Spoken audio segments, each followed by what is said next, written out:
everything you need to know to visit Orlando, Florida. In this video, I'm going to tell you how to get in, how to get around, where to stay, when to go, what to eat, and what to do. And let me tell you, there's a lot more to do in Orlando than just visiting Disney World. And I do have a whole video on Disney World itself, but this video is going to be more about Orlando as a region rather than just this one place. The first thing you should know is just a little bit of background about Orlando. It is definitely the theme park capital of the world. Over 75 million people visit this city annually. The big theme parks here, Disney World, SeaWorld, Universal Studios, but you know what? There's a lot more. There's a Gatorland, there's Peppa Pig Land, there's Legoland, and there's a whole bunch of theme parks that come and go. Like there used to be a Holy Land here. So if you love theme parks, you're gonna love Orlando. And by the way, where am I standing right now? This is Disney's Art of Animation Resort at Disney World. So because this town has so many people coming for fun, coming for leisure, you're gonna find a lot of attractions like this that you won't see anywhere else in the world.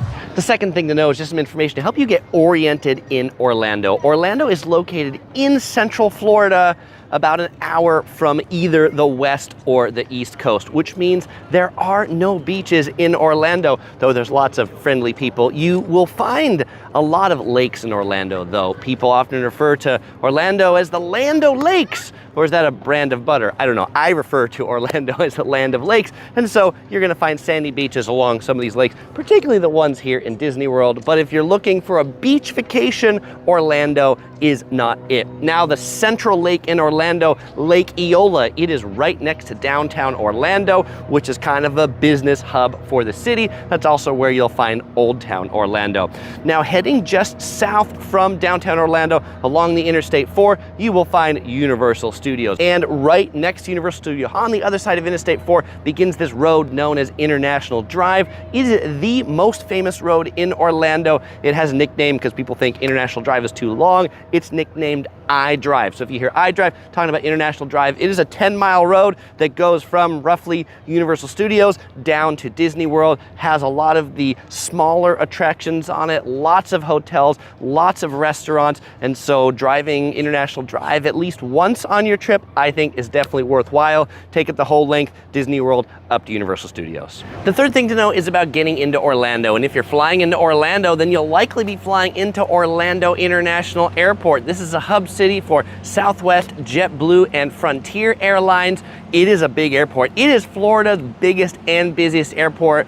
You should know that if you're leaving Orlando through MCO, Orlando International Airport, to allow yourself plenty of extra time for security, I'd get there 3 hours before your flight because it can get super, super busy. There's a few other airports in the region you might want to consider. There's Orlando Sanford Airport, SFB, that is home to Allegiant Airlines, and Tampa Airport, just about an hour drive from Orlando. You might find cheaper flights into there than you do into Orlando. You can take the train into Orlando. Amtrak operates 2 trains daily from New York City into Orlando. That train ride is going to take you 22 hours from New York. Obviously, you can pick it up along the way too. There's also 2 trains daily from Miami. That's going to take you 6 hours. Although in 2023, there's a new high-speed rail coming to Orlando to Miami that should cut that travel time by train in half. Now, if you're driving in, well, you can just take the Interstate 95 down the East Coast to the Interstate 4. Super easy to get here, but more about Interstate 4 in the next section,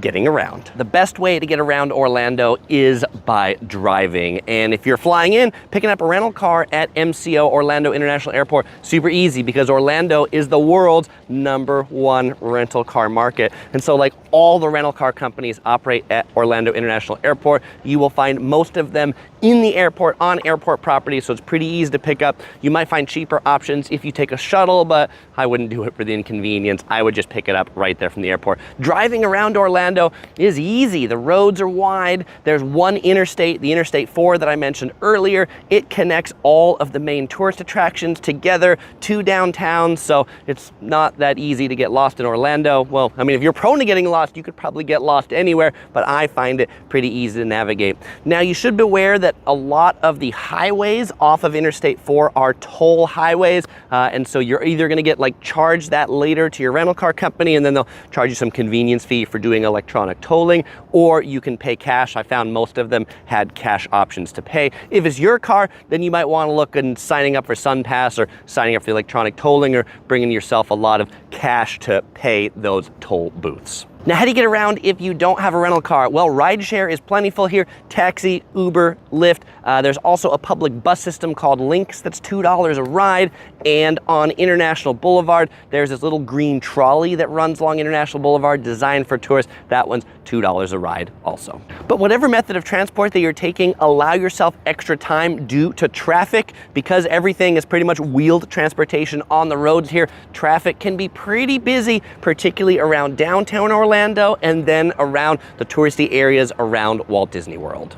Now, the fifth thing to know is about when to go to Orlando. And people say Orlando has two seasons, the hot season and the hotter season. It's a subtropical climate here, and so it's really hot and humid pretty much all of the year. Just in the summer, which turns out when most people come, June, July, August, I think is the worst time to come, because the highs are in the 90s, like 95 degrees Fahrenheit, 35 degrees Celsius. It's just sticky and unbearable. If you come in the summer, you are going to want to retreat from the midday someplace, back to your hotel, someplace air conditioned. You're not going to want to be out, from about noon to like 6 p.m. So plan for air conditioning in the middle of the day. Mornings or evenings can be pleasant that time of year. The second most popular time to come is around spring break. So that's like March, April, early May. The temperatures are not quite as hot, but they're still pretty warm, though you will be here with a lot of your closest spring break friends. If you're not trying to do the water parks, and so you don't need it to be really hot, then I'd actually recommend you come in the winter. Think like November, December, January, February. It's pretty much the low season here for Orlando. Other than the 2 weeks after Christmas, that's going to be around Christmas and New Year's, that's going to be really busy. But November to February, it's relatively dry, because actually in the summer brings thunderstorms. You wouldn't think about that. Most places are dry in the summer. Orlando is wet in the summer. So if you want it to be dry, come in the winter, and the daytime highs, can be still in the mid 70s Fahrenheit. The evening lows can be a little bit cool, 40 or 50 degrees.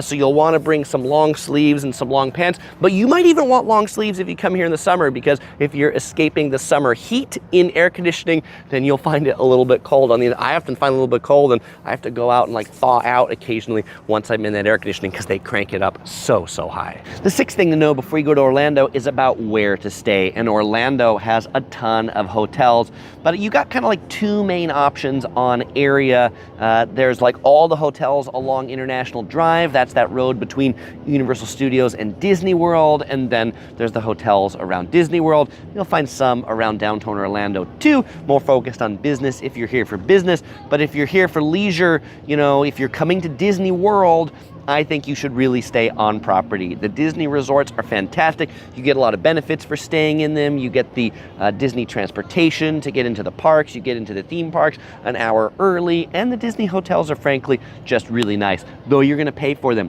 Disney hotels cost about twice as much as a comparable hotel out in town on International Drive. So do that math. So if you're not going into the parks, Disney World, then don't stay here. Stay on one of the International Drive hotels. I've stayed at the JW Marriott over there. I've really enjoyed it, but overall the hotels in Orlando are pretty good because this is such a huge tourism market. Oh, and I'm actually shooting this segment at a Disney World hotel. I am at the Disney Beach Club Resort right now. This is their Storm Along Bay, really cool sand bottom swimming pool down here. But if you want to see more about this hotel, like what it's like to stay in a Disney World property, I'll go deeper into the benefits and all those sort of things in that video. I have a full review of this. You'll find a link in the description below or at the end of this video. The seventh thing to know about Orlando is about where to eat. And as a touristy city, unfortunately, there's a lot of not so great food in tourist traps. But the good news is there's also good food. So where are you going to find the good food? 3 major hubs in Orlando for the good restaurants. One,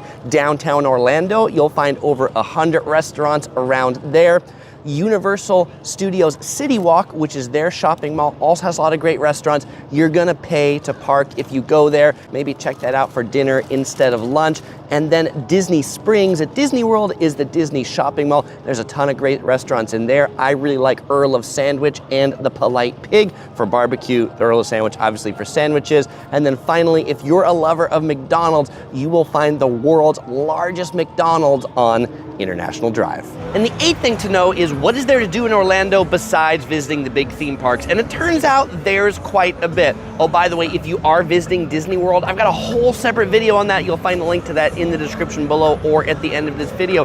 But my first recommendation to you for attractions outside of the big 3 theme parks is Icon Park right here. This is basically like a shopping mall that has a lot of theme park elements. If Las Vegas came to Orlando, I think it would birth Icon Park. Why? Because Vegas has a big observation wheel just like this. In addition to this observation wheel, there is a carousel right underneath it. There's a gigantic swing. I've never seen a swing quite that big. This place is pretty neat. There's a lot of restaurants to eat at here as well. Free parking in the parking structure. And across the street is the coolest miniature golf course I've ever seen. Pirates Cove Adventure Golf. One of the holes actually goes on a pirate ship. Now, filming this segment got me hungry. What did I eat with all these tasty food options? A double shack burger from Shake Shack. Pro tip, order online, because all these places have long lines. It's tourist central. Tourists like to stand in lines.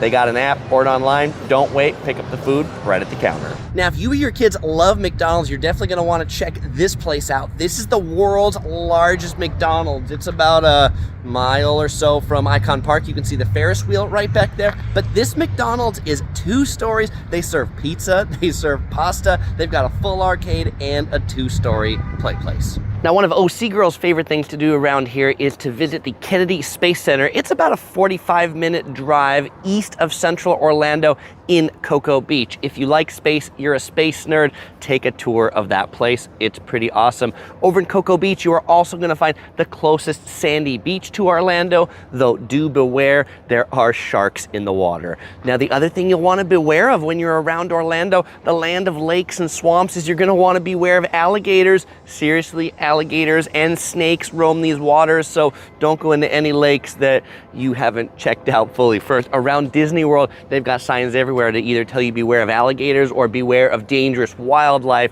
and now you know what that dangerous wildlife is. Well, fellow explorers, assuming you haven't been eaten by an alligator yet, then you might enjoy watching some of my other videos on the Orlando region. If you want to know more about coming to Disney World, see a review of a Disney World hotel, then you'll find more of those videos right here. Links also in the description below. As usual, I won't say goodbye because I'm going to see you in the next video.